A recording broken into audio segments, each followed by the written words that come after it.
Suatu malam Fir'aun bermimpi melihat ada bayi kecil yang menarik mahkota dari kepalanya. Apa pelajaran dari sini? Bahwa ternyata Fir'aun yang gagah perkasa itu tiap malam mimpinya mimpi gak enak, takut terus. Dia tidak mimpi disambar geledek, dia tidak mimpi ada elang besar, tapi mimpinya anak kecil yang tak berdaya. Anak kecil pun dia takut. Anak kecil, bayi yang tidak pandai berjalan pun dia takut. Sesungguhnya ketakutan itu bukan dari anak kecil, tapi Allah menanamkan ketakutan itu dalam hatinya.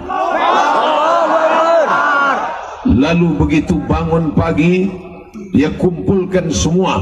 Siapa yang dia kumpulkan? Watimpir, Dewan Pertimbangan Fir'aun.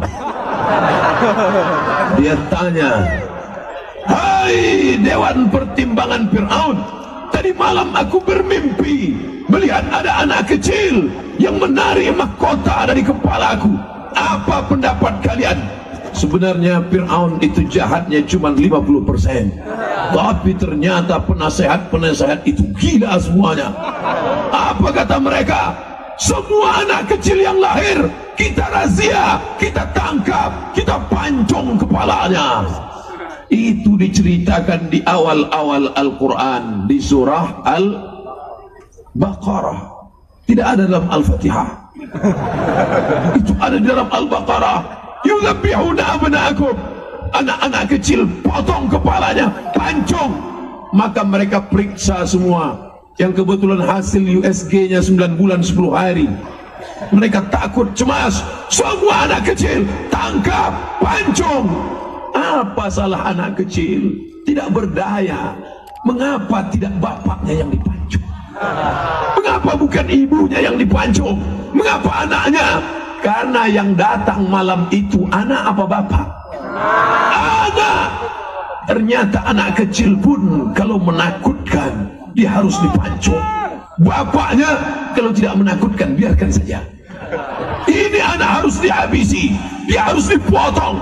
Maka seluruh anak yang lahir di negeri itu potong kepalanya. Wa yastahyuna nisaakum, yang perempuan biarkan. Makanya kalau mau jadi selamat biar jadi perempuan. Sekarang banyak laki-laki ingin jadi perempuan. Badannya tegap, kumisnya tebal, ototnya besar. Ketika ditanya, laki-laki ke engkau? Ke perempuan. Kau laki-laki apa perempuan? Laki-laki apa perempuan? Siap dipancung.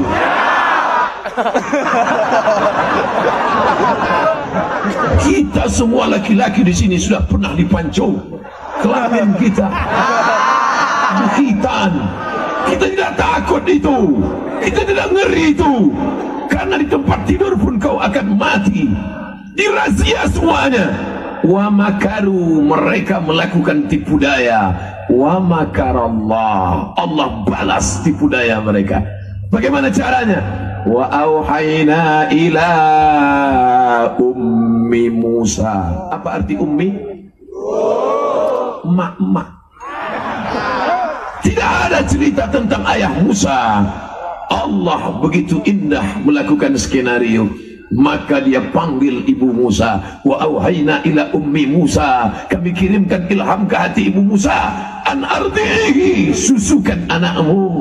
Fa in khifti alai, kalau kau takut anakmu disembelih, kau takut anakmu dipotong, fa alqihi fil yammi, masukkan dia ke dalam kotak, hanyutkan dia ke sungai Nil. Maka perempuan bernama Yohanes, perempuan itu cantik jelita, bernama Yohanes, diletakkannya anak ke dalam kotak kayu, dihanyutkannya ke sungai Nil. Yang menghanyutkannya perempuan, tapi hatinya gundah gulana, hatinya risau. Bagaimana menenangkannya? Maka dia panggil kakak Musa, juga seorang perempuan. Hai kakak Musa, kemari, kau amati kemana agaknya ini hanyut anak yang sedang dalam kotak ini. Yang menghanyutkan perempuan, yang mengawasi perempuan, dan yang akan menemukan kotak ini nun jauh di sana. Laki-laki apa perempuan? Perempuan, apa maknanya? Ada kekuatan perempuan yang luar biasa. Mak-mak garis keras. Jangan sepelekan perempuan. Perempuan yang menghanyutkan, perempuan yang menyelamatkan, perempuan yang mengontrol sampai ke tempat di mana anak ini hanyut. Dan ternyata di sana ada perempuan yang sudah lama menikah, tidak punya anak. Perempuan itu bernama Asia. Asia sudah luar balik berdoa kepada Allah, berikan aku anak ya Allah, berikan aku anak ya Allah.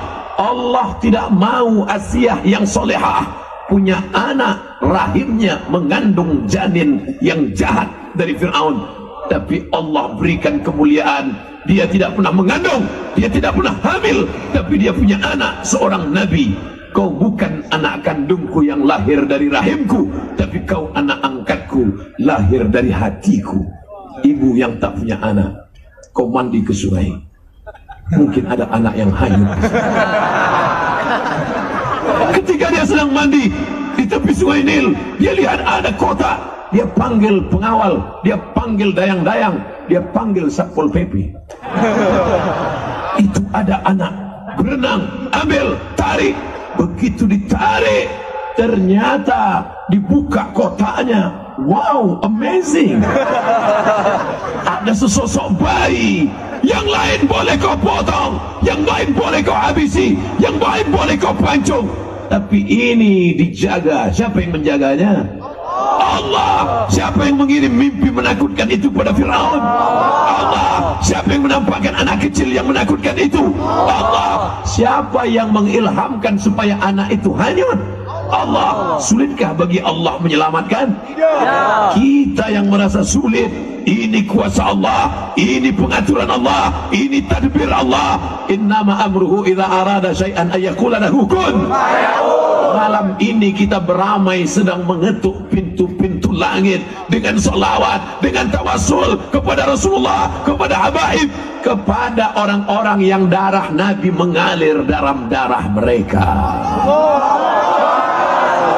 Darah itu turun kepada Sayyidatuna Fatimah, dari Sayyidatuna Fatimah turun kepada Sayyidina Al-Husain, dari Sayyidina Al-Husain turun kepada Sayyidina Ali Zainal Abidin, dari Zainal Abidin turun kepada Sayyidina Muhammad Al-Baqir, turun kepada Sayyidina Imam Ja'far As-Sadiq, turun kepada Ali Al-Uraidi, turunlah kepada para habaib. Mereka jaga darah itu sampai hari ini, turun kepada Imam besar Habib Rizik Syihab.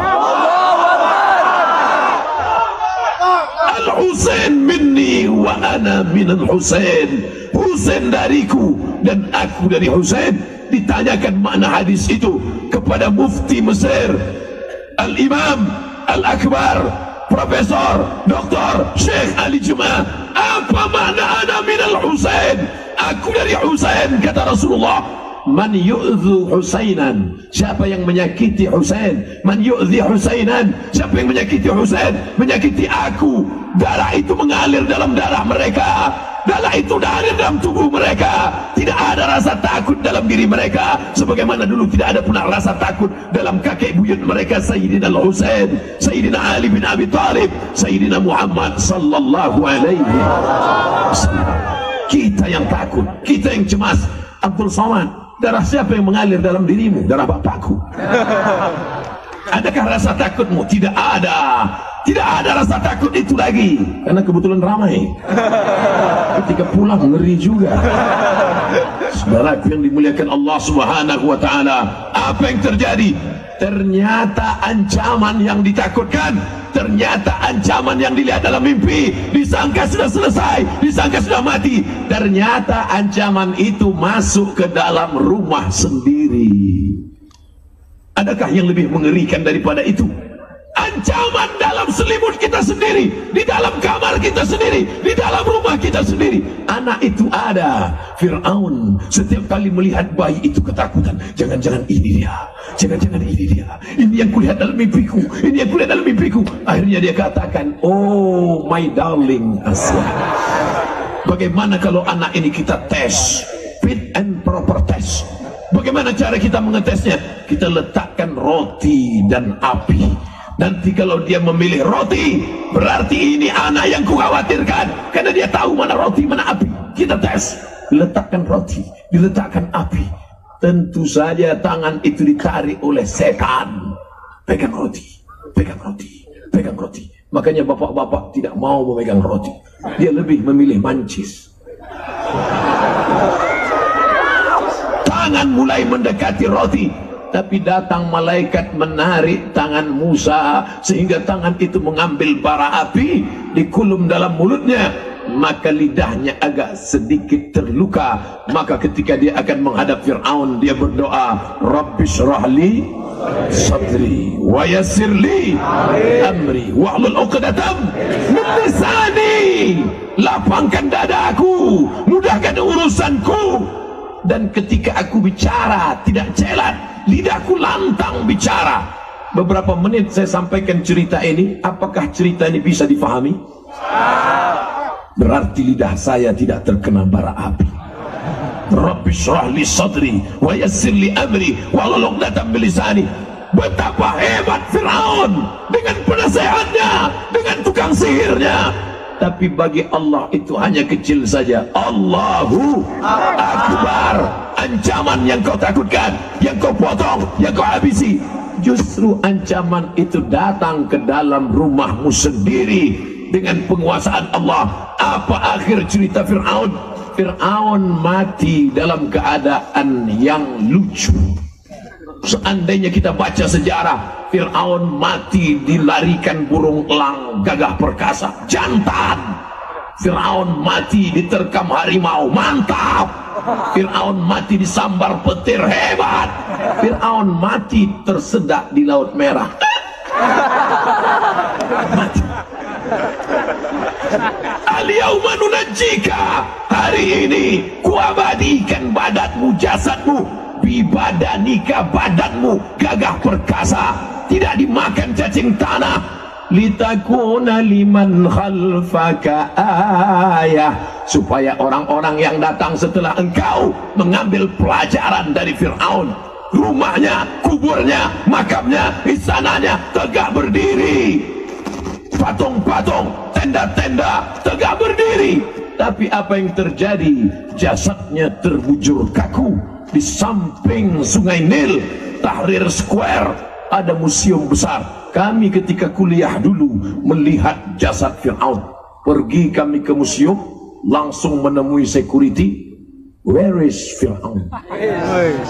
Fir'aun, fan.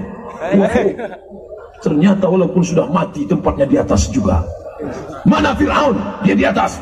Akhirnya kami pun naik ke tangga atas sampai di depan pintu. Mau menjumpai Fir'aun, bergetar jantung melihat di pintu tertulis tiket 100 pound. Celaka 12 nih Fir'aun. Sudah mati pun mau jumpa beli kartis juga. Mungkin Nus Hasan Talib bisa bayar setengah nggak mahasiswa nih?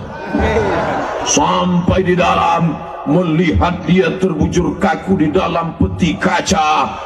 Dan saya lihat dia dekat-dekat. Inilah dulu yang menyembelih anak-anak. Inilah dulu yang mimpi ketakutan. Ini yang gagah perkasa. Ini yang paling ditakuti. Hari ini anak-anak, turis-turis, bule-bule ketawa. It's funny, it's funny. Ternyata akhirnya kau mati juga. Matimu jelek sekali Fir'aun. Hai kau yang pernah punya kekuasaan, hai kau yang gagah perkasa, hai kau yang pernah mau membunuh nabi-nabi. Nabi Ibrahim mau kau bakar, Namrus, Ibrahim mau kau bakar. Akhirnya bagaimana kematian Namrus? Wow, nyamuk masuk ke telinganya, mati. Gimana matinya Fir'aun? Tersedak. Gimana matinya Namrus? Kena nyamuk. Nggak enak sekali, masih keren kena lalat. Apa maknanya? Allah Ta'ala punya kuasa, dihinakannya. Hari ini, hai orang yang sombong, hai orang yang angkuh, pergi kalian ke Kairo, kunjungi museum, lihat jenazah Fir'aun, ingat baik-baik, tatap matanya. Ini yang dulu sombong, ini yang dulu angkuh, ini dulu yang membuat tipu daya. Akhirnya mati. Fir'aun mati. Musa meninggal, tapi Musa namanya abadi.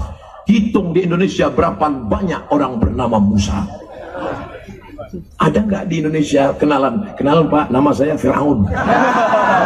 Belum ada.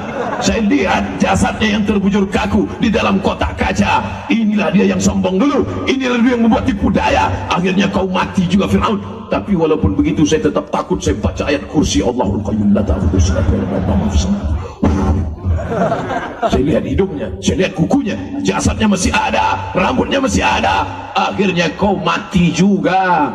Pelajaran, kalau tak juga mau kau dengar ini, maka tak ada lagi. Suara sudah habis, ceramah sudah bola balik dikatakan. Tapi ada satu yang paling mengerikan. Doa silahul mu'min. Ad-doa, doa senjatanya orang beriman. La yajtami' mala'un, sekelompok orang berkumpul, fayad'u ba'duhum, berdoa satu orang, wa yu'minuhum sa'iruhum, diaminkan yang lain, maka Allah kabulkan doa mereka. Ala hadhihi niyah, untuk niat yang baik, niat menjaga bangsa negara kesatuan Republik Indonesia.